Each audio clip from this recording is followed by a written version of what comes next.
panahon ning Kwaresma, bagong pisaya po king Miyerkules na ning Abu, at migaganap ya king panahon ning Maleldo, ning pamagmasusi tamo king pamaylas at kamatayan at pangasubli ng Mebye, ning ginutamong Jesucristo king awsan tamong Triduo ning Paskwa. Ini pong 40 aldo tamong pamagsadya. Metong yan namang pamigagan na kakit ang panahon ing ginutamong Jesucristo, may natili yaking disyerto, kilob ning 40 aldo at bengi at may kipagkalya king kasalang. At nino yung kasalang, yapin ing demonyo o ing satanas. Baloy po ing biyeke tiyatu, metong yang pamakipagkal, struggle. Anya po, kailangan mag-exercise tamo. Ngarapen, you flex your spiritual muscles. Nung ali, mga lambot ka. Nung ali, mga ina ka. Nung buri mong masikan ka spiritually, kailangan po mag-spiritual exercise. Of course, baluyo po ding physical exercise. But do you know what it means to exercise spiritually? Or any po rin tuturunan ning panahon ning Kwaresma. Anya po, metong karing paboritong pagbasa, ngayong panahon na ning Kwaresma, ilapin detang tuturo ng spiritual exercise ning ginutamong Jesucristo in His Sermon on the Mount. As sabihan ng atlong bagay, kailangan mabiyasa kang mag-ayuno.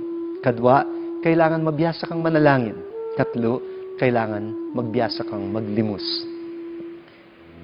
Mag-ayuno. Bakit? Nanong kabalduganing pamag-ayuno?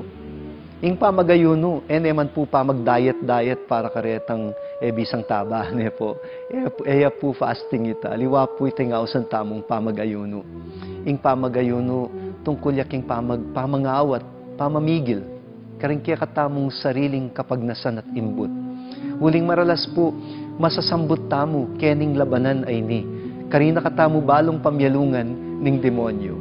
Lalo na potang ingke katamong pamagnasa, ingimbut ning kaya katang pangatao, masyadong masikan, at karin malyanin na katamo pong i-manipulate ning marok. Ne po. Ing pamag-ayuno, metong yang practice o exercise ning self-control. Itang balo tamong payalyan, itang kaya katamong sariling kapagnasan o kaburyan. Bang kanita, ing kaburyan nga pong Ginoo, yang tunay tamong pagnasan. Kadwa po ing pamanalangin, potang mga di tamo manalangin. Balo ko agad-agad magsalita tamo at intamong sasabihan kinga pong Ginoo. Pero baloy po ing pamanalangin. Ing tunay ng kabaldugan, pamakiramdam kinga pong Ginoo. Uling magsalita nga pong Ginoo, pero nung makasarata puso at kaisipan, tayo man damdaman. At may kadaliwalang boses din kaya katamong darandaman. Ita pong founder ng Society of Jesus, Saint Ignatius of Loyola, at inyang sinulat na libro tungkol kareng spiritual exercises.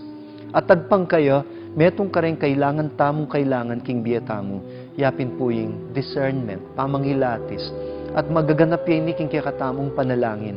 Itang mabiyasa tang makiramdam kareng boses magsalita king kakatamong puso. At de ngaliwa kareng boses sareni, elangan king apong Ginoo, mekad boses nala ning marok. Ing discernment o pamangilatis, yapin ing disiplinang kailangan tamo, bang kanita, mabiyasa tang makiramdam, kingapong Ginoo. At katlo, in pong pamaglimos. Ing pamaglimos natural, agad-agad ing isipan nyo itang mabiya kayo mo pong dita kalimos ka rin magpalimos na po. Ing pamaglimos, nga na ning Ginoo, potang gagawa kang mayap nga na, emo pa bren ay kaya kang kailing gamat, balo na yung gagawa ng kaya kang gamat tawanan. Do not let your left hand know what your right hand is doing.